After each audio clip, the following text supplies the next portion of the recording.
بسم اللہ الرحمن الرحیم۔ ایک دن ابو جہل مسجد الحرام کے دروازے کے پاس آ بیٹھا۔ نبی کریم صلی اللہ علیہ وآلہ وسلم مسجد سے باہر تشریف لائے تو وہ اپنا ہاتھ آستین سے باہر لایا اور کہنے لگا، یا محمد صلی اللہ علیہ وآلہ وسلم، بتائیے میری مٹھی میں کیا ہے؟ آپ صلی اللہ علیہ وآلہ وسلم نے صحیح جواب دیا تو میں اپنے ساتھیوں سمیت آپ پر ایمان لے آؤں گا۔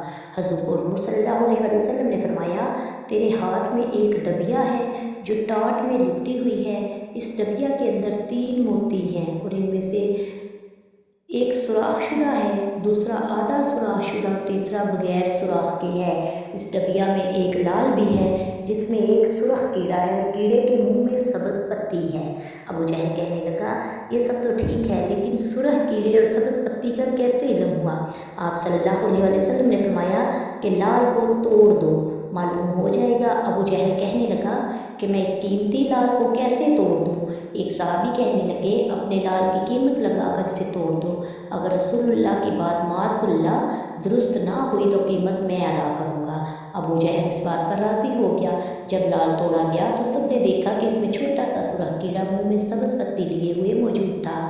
رسول اللہ صلی اللہ علیہ وآلہ وسلم نے اس کیڑے سے دریافت کیا کہ تم کب سے اس لال میں ہو؟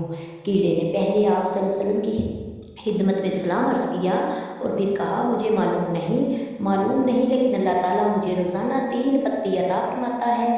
آپ صلی اللہ علیہ وآلہ وسلم نے فرمایا، تیرا ذکر اور تسبیح کیا ہے؟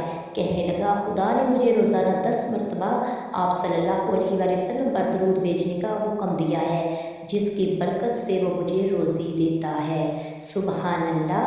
السلام علیکم ورحمۃ اللہ وبرکاتہ۔